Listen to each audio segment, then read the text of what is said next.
they're willing to do leads to success. That it isn't just file a grievance and wait a few years for that grievance to be heard, that it is part of a collective process that moves our union forward. So in terms of how do I define an activist, I will say simply, I define an activist as anyone who is willing to step up and take a moment of their time to help this organization or this organization's members in need.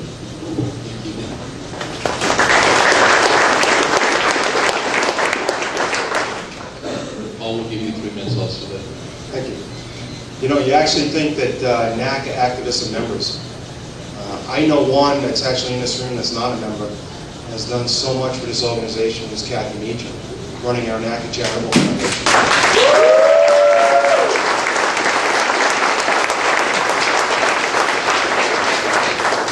Countless hours, countless work, doing good things for the community.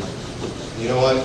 And when they go shopping during Christmas time, everyone looks forward to it because it's just a warmness in your heart to give to the community. That's what NACA is about. And I took Russ's line about the Verizon network. Really think about it. There are so many activists doing so many different things. You can get help regardless of what the issue is because of this collective spirit. And it won't end. It will just keep building on it. The NACA Charitable Foundation has just elevated to levels that $10,000 they raised last week at the bowling tournament. That was just, you know, something they drew together and said, oh, we're going to do this instead of a poker tournament we're in Vegas and communicating for safety. $10,000. That's going to go a long way for helping so many things. So an activist is someone who will be part of our collective spirit, someone who will help move this organization forward, brand NACA as people who are going to help each other. You know, when Hurricane Ike was threatening our convention, and people were freaking out, what are we going to do? And we're going to cancel the convention, or how are we going to make this happen? You know, and then all of a sudden we were so relieved that Hurricane Ike went south of Florida and there was no issues. But yet then our brothers and sisters that were in Houston and in New Orleans had to come back early from the convention because they made a beeline for them. And NACA Disaster Relief Fund was right there. It was right there. There were $150,000 set aside in this fund for private donations. Jim Marinetti from the convention committee just donated all the proceeds, close to $11,000 for the NACA Disaster Relief Fund. And as soon as it hit, we were there. Trish was actually still in Miami. And she said, if I can get to Austin, or where'd you go? San Antonio, I'm going to pick up a truck and buy supplies. Go do it. Get supplies and bring it there. And Darryl had a whole coordinated effort in getting it done. That's what NACA activists are. It's about helping the brothers and sisters, helping the collective, helping the community. That's who we are and that's what we do. Thank you.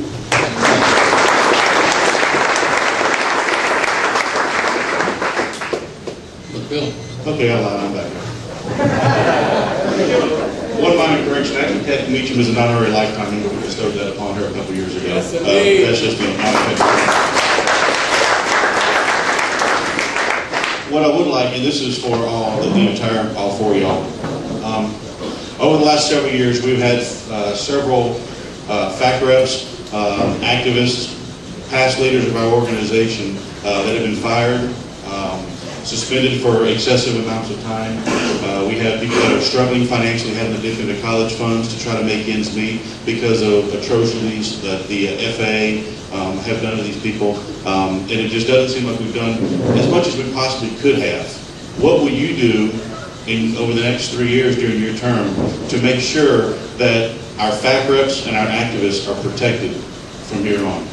Trish, you haven't had a chance to go first yet? Or in a while? 3 minutes. Well, you made a statement that I don't know that I can really speak to, which is you don't think that enough has been done, or it seems like enough has not been done. And I can't really speak to that other than I know as those things have occurred, we have taken that issue where I've been involved in legislatively to their members of Congress and tried to get some of those issues addressed through the congressman getting involved. And we've been successful to some extent with that. However, As you know, Bill, you're a legislative person. Sometimes congressmen don't like to get involved in that personnel system, especially when it's not clear and it hasn't been adjudicated through some process or another whether this employee was at fault or not. So they typically don't get involved. But without a process and without a contract to adjudicate these issues, it is difficult to bring these people back into the workforce and hold the management accountable for what they've done to our activists and our FAC reps and our members and our probationary employees.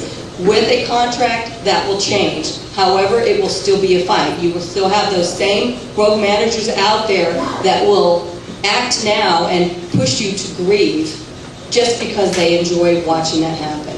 And that's the kind of environment we need, a culture change at the FAA, and that's what we want to pursue.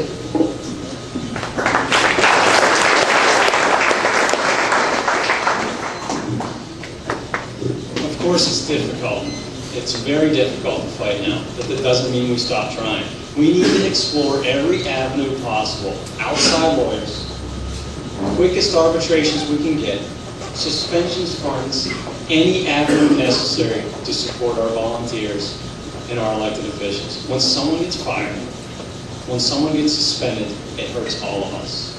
It acts upon all of us. It puts fear in all of us. We need quick, we need absolute retribution against them for 100% resolution for the NACA members and for NACA and whole. Thank you.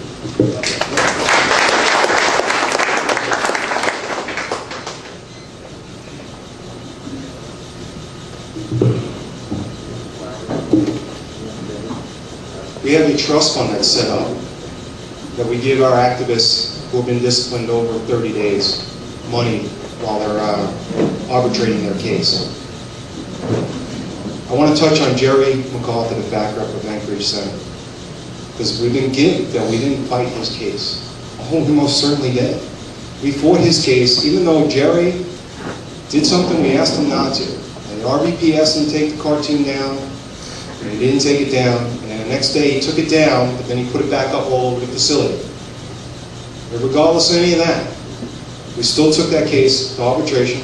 Osborne, our outside counsel, flew all the way up to Alaska, and he fought that case. And he's still fighting that case, to the point that Jerry was fired. We brought it to an appeal. We brought it to the 4th Circuit Court in Washington, D.C., and it still got tossed. We spent over $250,000 on that case. We have a FAC rep that did something that we asked them not to do from the legislative department, from the labor relations department, but we still fought it beyond belief. As far as not doing enough, I don't know really what you're talking about, Bill, because not one FAC rep was disciplined, that we haven't arbitrated that case, and we haven't moved forward. You know, a lot of times in the BBS, you get half the story, or a portion of the story. Tony Williams, for one, that got terminated. But when you have he had progressive discipline to the point he had a 1-day suspension, a 3-day suspension, a 7-day suspension, a 15-day suspension, a 30-day suspension, and then we went on to removal. I don't know how you successfully arbitrate that case, but we did. We brought it out there, and we lost it. Progressive discipline, at one point, you got to say, this action is not good. So we continue to go down that road. We will defend every FAC rep. My brother in Newark Tower looks like he's next to go. And I made a motion on the board, last NUB meeting, not one more. We hire them, we put them up on the hill, and make him walk in every office and tell the story of the hate and deceitful acts that they're doing to him. All he did was stand up for what's right. He stood up and he said, these headings are not going to work. This imposed airspace change is not going to work. And for that, since he did that, he has been ridiculed and tossed out of the facility. They're still paying him because they really don't know what to do with him yet. But at the end of the day, he will not go down. He won't go down on my watch, and no FAC rep will go down on my watch, ever. Thank you.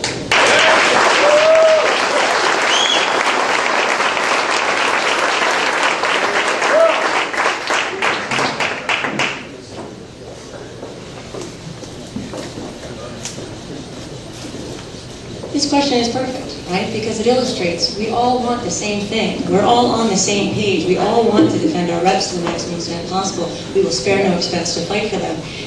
This election is not this guy is not good and I am, it is a 10%er, right? 90%. We are all on the same page of what to do and how to get things done. That's going to be true in any NACA election. The 10%